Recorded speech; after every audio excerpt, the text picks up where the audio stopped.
आओ जाने नरक कहाँ है। कहते थे जो इंसान बुरे कर्म करता है वो नरक में जाता है, और नरक पृथ्वी मंडल पे नहीं है, कहीं और है, किसी और ग्रह पर है। नरक और स्वर्ग कहीं दूर कहीं पर है। हमारे पुराना ग्रंथ है गरुड़ पुराण।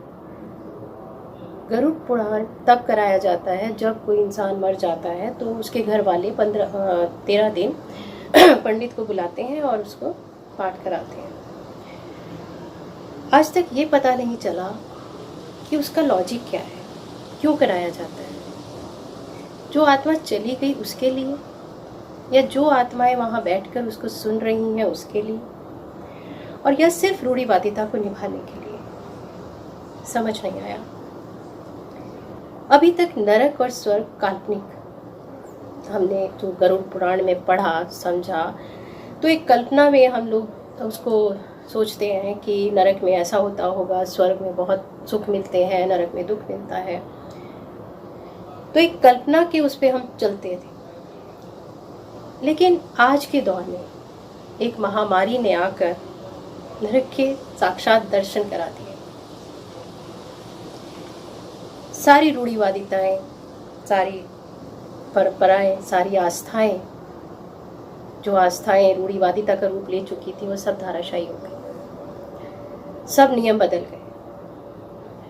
बहुत ज़्यादा हम रूढ़िवादिता को लेकर चलते थे, ऐसे पूजन करना है, ब्राह्मणों को जिमाना है, ये करना है, वो करना है। आज की डेट में पता ही नहीं चल रहा है कि शव कहाँ जा रहे हैं, कैसे उनका संस्कार होता है, कौन उनको मुखाग्नि दे रहा है, कुछ नहीं पता चल रहा।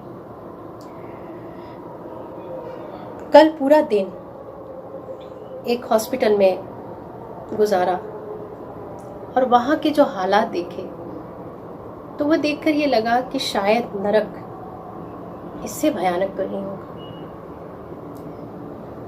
लाचार खड़े हैं लोग, लाचारी, असहाय, अपनी आंखों के सामने अपनों को मरते हुए देख रहे हैं। मरीज उनकी तरफ देख रहा है किसी उम्मीद में, आंखें मिलाई नहीं जा रही कि हम तुम्हारे लिए कुछ कर नहीं पा रहे। बहुत ही दर्दनाक दृश्य। हॉस्पिटल में बेड नहीं है, ऑक्सीजन नहीं है, और अगर ये सब मिल भी जाए, बहुत मशक्कत करके, बहुत मारामारी करके अगर ये सब मिल भी जाए, तो बहुत डर ये लगता है कि मरीज हमारा वापस भी आएगा या नहीं। गिड़गिड़ाते हुए लाचार लोग मरीज को आधे अधूरे इलाज में ही उठाकर घर लाने को मजबूर थे।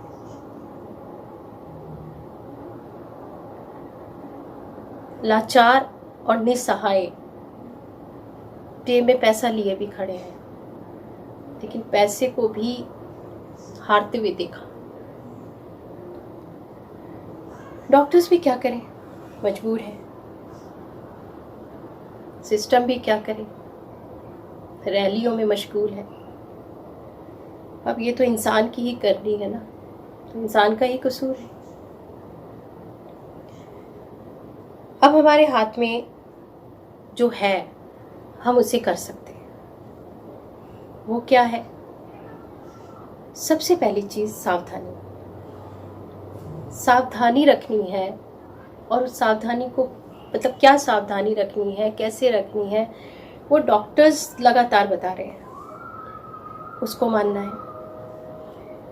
दूसरा, अगर हम उसकी चपेट में आ गए हैं, इस महामारी की चपेट में आ ही गए हैं, तो उसे एक्सेप्ट कर लेना है। शांत भाव से, सहज भाव से मान लेना है कि अब मैं इससे ग्रसित हूं, और अब मुझे शांति से सहज रह के, तनाव में नहीं, सहज रह के मुझे इससे लड़ना है और इसको हराना है। अगर तनाव में आ गए तो क्रिटिकल होगी हालत। अगर सावधानी नहीं रखी तो प्रॉब्लम आएगी। तो कुछ कुछ चीज़ों को हमें करते जाना है। नंबर 3, शुरुआती दिन। जैसे ही शुरुआत हुई, पहले ही दिन से बहुत ज़्यादा सावधान रहना है, हर चीज़ को मॉनिटर करना है। और ऑनलाइन डॉक्टर्स आजकल कंसल्ट कर रहे हैं, लगातार उनके टच में रहना है। एक दिन भी ये सोच कर नहीं गुजारना है कि आज का दिन ऐसे ही देख लें, नहीं। नंबर 4, योग करें, ध्यान करें। मैंने पहले की वीडियो में भी ये कहा कि योग और ध्यान से क्या फ़ायदा होता है। तो एक फ़ायदे तो बहुत सारे हैं, लेकिन ऐसे टाइम के लिए एक क्या फ़ायदा है कि आपकी सोच सकारात्मक रहेगी। मुश्किल से मुश्किल हालात में भी आप सकारात्मक रहोगे। और आज का दौर ऐसा है कि अगर मरीज है तो उसे भी सकारात्मक रहना है, और परिवार वाले हैं उनको भी सकारात्मक रहना है। और नंबर 5, विश्वास माँ प्रकृति पर, विश्वास ईश्वरीय शक्ति पर, विश्वास स्वयं पर, हमारे अंदर की जो शक्ति है। डॉक्टर्स अगर ट्रीटमेंट कर देते हैं, दवाइयाँ दे देते हैं, उनसे लड़ती हमारी शक्ति है, उसके साथ सहयोग हमारी शक्ति देती है, तभी जल्दी हम ठीक हो पाते हैं। डॉक्टर्स भी कहते हैं कि हम ट्रीटमेंट कर रहे हैं विल पावर आपकी। तो ये विल पावर, ये सकारात्मकता जो आएगी वो योग और ध्यान से इसके अंदर बहुत जल्दी इजाफा होता है।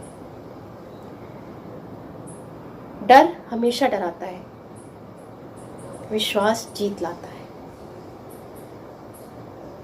हमेशा विश्वास रखें।